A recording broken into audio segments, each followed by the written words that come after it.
여러분 안녕하세요. 인기가수 송가인에 대한 최고의 소식을 전해드리기 위해 돌아왔습니다. 많이 들어주실 바랍니다. 최근 송가인 매니저와의 인터뷰에서 송가인에 대한 흥미로운 정보를 많이 모았습니다. 송가인의 매니저는 일주일 전 짐을 싸다가 송금 영수증을 발견했다고 밝혔습니다. 송가인이 이상한 계좌에게 엄청난 돈을 이체했다고 말했습니다. 매니저는 몹시 당황하여 즉시 송가인에게 전화를 걸어 모든 것을 물었습니다. 송가인은 고향 진도에서 심장병을 앓고 있는 아이를 둔 엄마에게 돈을 송금했다고 말했습니다. 그 여자의 상황은 매우 불쌍했습니다. 그녀의 남편은 세상을 떠난 후 2살 된 아들이 심장병 진단을 받고 급히 수술을 받아야 했습니다. 그 상황을 알고 송가인의 어머니는 그녀에게 그 여자를 도와달라고 송가인에게 말했습니다. 이 이야기를 들은 송가인은 아기의 수술비를 즉시 여자에게 전달했습니다. 팬들은 송가인의 주류로 우뚝 선 트로트, 모든 트롯 이슈 속에는 명불허전 송가인이 있다. TV조선 미스트롯이가 시작됐다. 실력과 끼를 갖춘 출연자가 등장한 가운데 매회 이슈가 되고 있는 출연자에게는 트롯 원조 송가인의 이름이 빠지지 않았다. 미스트롯이 첫 회 엔딩의 한 참가자. 마지막을 장식할 만큼 그의 실력이 기대되는 가운데 참가자의 선곡은 송가인 엄마 아리랑이었다. 송가인의 1집 타이틀곡이었던 만큼 송가인만이 살릴 수 있는 구성진 가락이 송가인의 목소리와 찰떡인 곡이다. 해당 참가자는 엄마 아리랑으로 오라트를 받았다. 하지만 왜 심심한 느낌이 들까?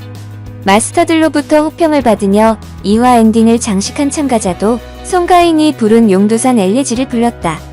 해당 곡은 미스트롯이 본선 2차에서 이미 송가인이 불러 역주행한 곡이다.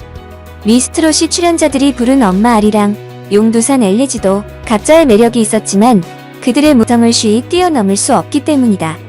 타 오디션 프로그램에서 우수한 성과를 거둔 실력파로 우승 후보로 떠오르고 있는 트롯 꿈나무도 송가인 언급을 빼놓지 않았다. 아이돌, K-팝을 좋아할 중학교 2학년의 어린 나이에 트로트에 빠진 이유는 무엇일까? 미스트롯이 씨를 뿌렸습니다라는 어린 참가자는 송가인의 무대를 보고 트로트에 입문했다고 밝혔다. 송가인을 2년간 따라하다 보니 일슈월장으로 실력을 갖추게 된 것. 송가인은 그에게 훌륭한 랜선 선생님이 되었다. 미스트롯이 내내 송가인이 언급되었다. 하지만 미스트롯실에서 당당히 우승을 거머쥐며 트로트를 국민가요로 정착시켜온 송가인이 마스터 자리에 엎칠 뿐만 아니라 대체 불가한 송가인의 실력을 넘어서는 출연자가 없었기 때문이었을까? 앙금 없는 찐빵 같은 무대에 시청자는 다시 송가인이 부른 엄마 아리랑, 용두산 엘레지를 들으러 갔다는 반응이다. 송가인은 많은 후배들에게 실력을 인정받았다. 앞서 송창식도 지난 6월 방송된 KBS ETV 악인전에서 내가 처음 데뷔했을 때 이미자가 최고의 트로트 가수였다. 늘 마음속으로 누군가가 나와서 다른 종류의 트로트를 해야 하지 않나 생각했는데 송가인을 보며 저 친구라면 할 수 있을지도 모르겠다 생각했다고 극찬했다. 원조에는 그만한 이유가 있다. 송가인은 26일 원조가 사라진 음악시장에서 리스너들의 허전함을 채우기 위해 정규 2집 몸을 발표한다. 정규 1집에 이어 더블 타이틀 곡과 함께 용두산 엘레지, 한마는 대동강 등 지금의 송가인을 만들어준 노래를 담았다. 총 21개의 트랙리스트는 연말 그리고 2021년 대중의 귀를 꽉 채울 예정이다.